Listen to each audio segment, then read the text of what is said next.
Hello everyone, I am Joginder Singh Shekhawat. Welcome you all on this channel Nimbus Learning powered by Engineers Academy.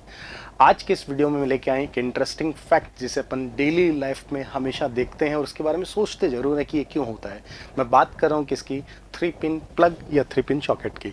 इसमें जो top pin होता है इसके लिए अपन हमेशा देखते हैं ये थोड़ा सा अलग है बाकी दोनों पिन से, इसे बिगर और थिकर लिया जाता है, यानी ये लेंथ में भी दोनों से अलग है, थोड़ा लंबा होता है और इसका साइज भी थोड़ा थिक होता है, मोटा। क्यों होता है ऐसा, इसका जवाब अपन तैयार करेंगे इस वीडियो में।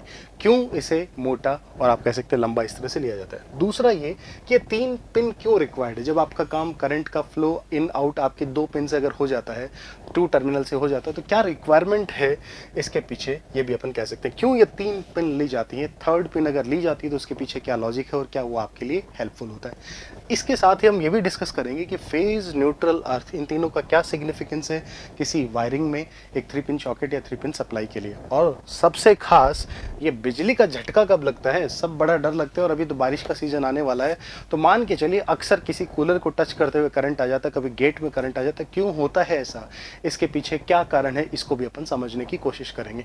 एक छोटा सा एग्जांपल लेके मैं इस चीज को आपको समझाने वाला हूं। तो दो एक इंटरेस्टिंग फैक्ट कि कैसे ये झटका लगता है, किस तार को टच करने पर लगेगा और किसको नहीं, और अगर लगता है तो हम कैसे उससे बच सकते हैं, कैसे खुद को प्रोटेक्ट कर सकते हैं केवल इस 3rd पिन के यूज से, ये हम देखने वाले हैं आज के इस वीडियो में। बड़ा ही बेसिक सा फैक्ट है, समझने की कोशिश करते हैं।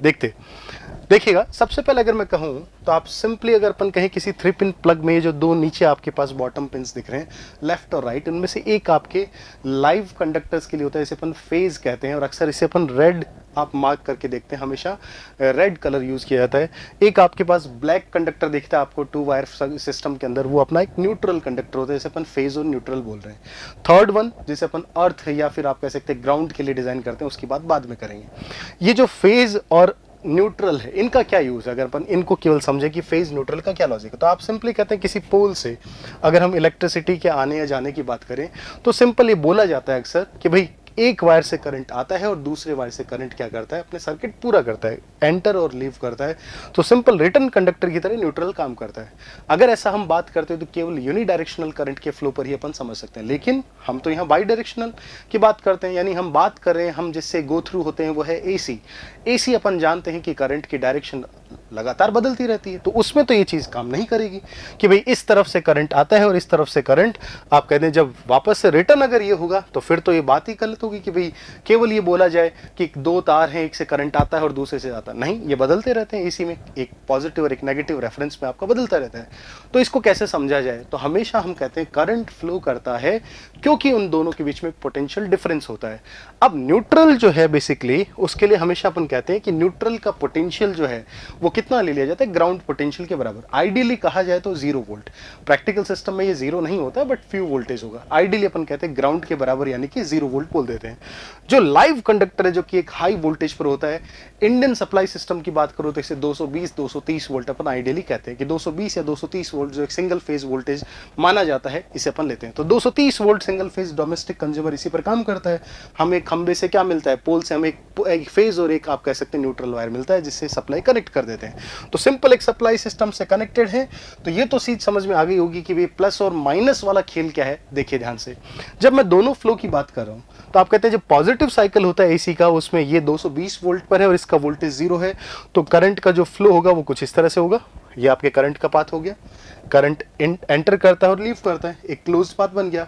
और अगर मैं कहता हूं कि ये नेगेटिव हाफ साइकिल में अगर होता है एसी, तो फेज वायर का पोटेंशियल प्लस 220 नहीं होकर प्लस 230 या माइनस में वोल्टेज हो जाता है। जब ये नेगेटिव पोटेंशियल पर है तब ये फिर 0 वोल्ट पर है, अगेन ये हाई और ये लो वोल्टेज है, तो करंट का फ्लो ऐसा हो जाता है। सो दोनों तरह की करंट के फ्लो के लिए आप कह सकते हैं 2 वायर रिक्वायर्ड थे। तो ये 3rd क्यों लगाया था, ये 3री पिन क्यों लगाते हैं, इसी के पीछे पड़ने वाले हैं। यानी अगर हम कहते हैं कि 2 पिन्स आर रिक्वायर्ड, 2 पिन से अपना काम चल जाता, तो फिर ये 3rd क्यों यूज किया गया है, इसी को अपन समझने वाले हैं। क्लियर है। चलिए अगर हम बात करें इसको समझने के लिए, तो एक सिंपल सा एग्जांपल लेने, मैंने यहाँ पे एक सिंपल एक कैट, एक लिविंग ऑर्गेनिज्म या लिविंग सब्सटेंस मानते हुए इसको लिया है। कोई भी ह्यूमन या फिर कोई एनिमल, कोई भी अगर लाइव चीज इसको अगर टच करे किसी वायर को, तो करंट कब लगेगा और कब नहीं, इस बात को डिस्कस करने वाले। तो अगर मैं कहूं कोई कैट अगर है और वो आपके इस फेज कंडक्टर को टच करता है तो क्या होगा। तो देखिए फेज को जब वो टच करता है तो फेज से कनेक्टेड है और उसका जो आप कह सकते हैं लेग है वो अर्थ पर कनेक्टेड है। तो बताइए earth potential 0 volt, earth potential 0 volt और फेज कंडक्टर का वोल्टेज कितना 220 volt 230 volt. So there is a high potential difference, current flow कर जाएगा। सो आप कह सकते हैं इस कैट को या फिर यहाँ पर जो भी लिविंग सब्सटेंस है उसको क्या लगेगा, इलेक्ट्रिक शॉक लगेगा, क्योंकि करंट का सर्कुलेशन उसके थ्रू ग्राउंड पे जाएगा। क्यों? क्योंकि करंट हमेशा high potential to low potential आपका क्या करता है, फ्लो करता है। सो आप सिंपली कह सकते हैं अगर फेज कंडक्टर को टच करते हो तो हमें क्या लगेगा, इलेक्ट्रिक शॉक लगेगा।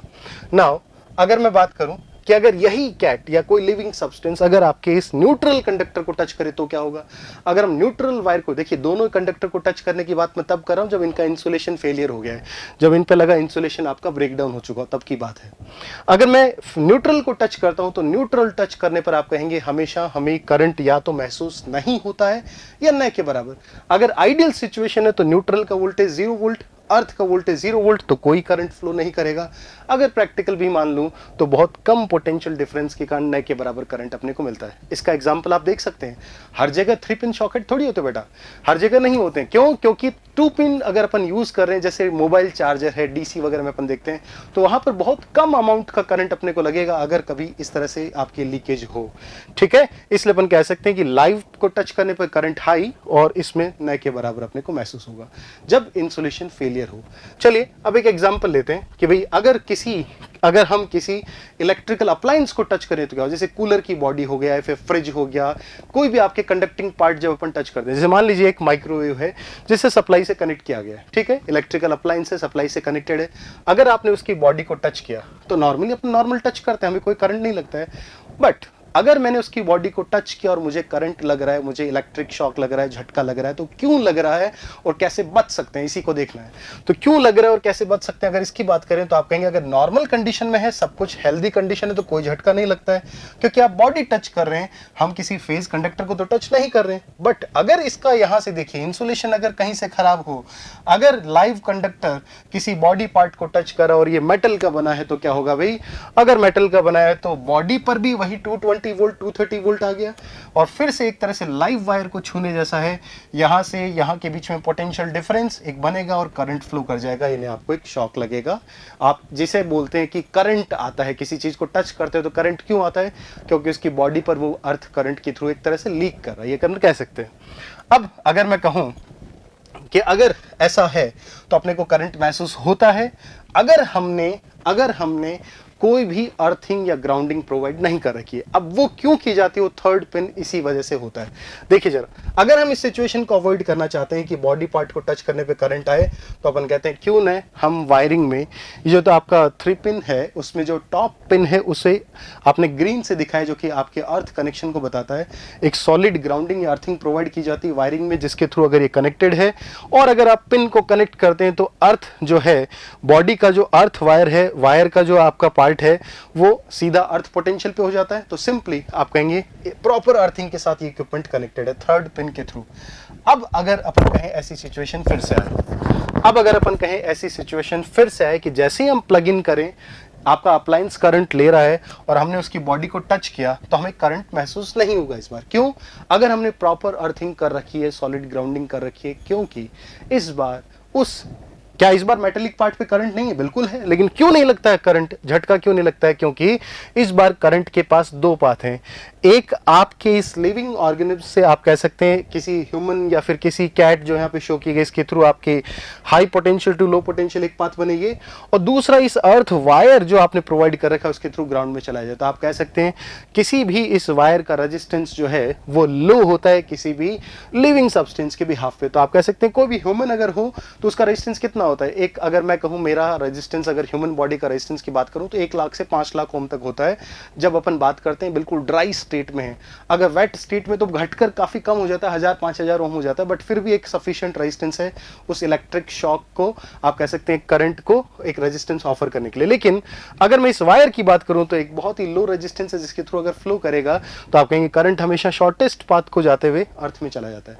सो अगर हमने प्रॉपर ग्राउंडिंग कर रखी है तो हमेशा आप कहेंगे करेंगे इलेक्ट्रिक शॉक को आप अवॉइड कर सकते हैं। तो the use of earth pin, जो थर्ड पिन अपन यूज करते हैं, उसके यूज से ऐसा पॉसिबल हुआ। तो आप कह सकते हैं अगर हमने थर्ड 3 पिन प्लग में जो टॉप सॉकेट आपको दिखता है वो किसके लिए, for the protection of electric shock, अपन कह सकते हैं उसको अर्थ में डिलीवर करना, न कि आपके थ्रू अर्थिंग करंट फ्लो करे।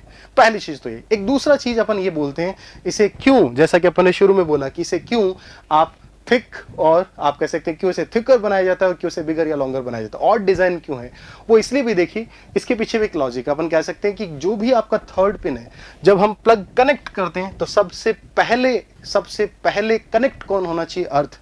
फर्स्ट सेफ्टी है, पहले कनेक्ट होगा अर्थ, उसके बाद में लाइव और फेज और न्यूट्रल कनेक्ट करके करंट फ्लो करेंगे।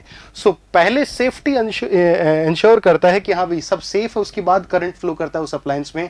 सो इलेक्ट्रिक शॉक को अवॉइड किया। और जब अपन लीव करते हैं, हटाते हैं प्लग से, तो last disconnect, first connect and last disconnect, इस प्रॉपर्टी के साथ आप 3 पिन प्लग को क्या करते हैं, यूज करते हैं। सो यहाँ पे अपन कह सकते हैं कि इस सेफ्टी को क्या कर रहा है, इंश्योर कर रहा है। और डिजाइन ऐसे भी है, एक सिंपल फैक्ट ये भी कहा जाता है, ताकि इसे अगर अपन प्लग इन करें तो ये फेज और न्यूट्रल में इंसर्ट नहीं हो सके, इस वजह से भी ऐसा इसे और डिजाइन पे लिया गया है। तो ये था आज का वीडियो, होपफुली आप सबको पसंद आया होगा। अगर अच्छा लगे तो इसे लाइक और शेयर करें, और keep watching, keep learning, nimbus learning. Thank you so much, thank you.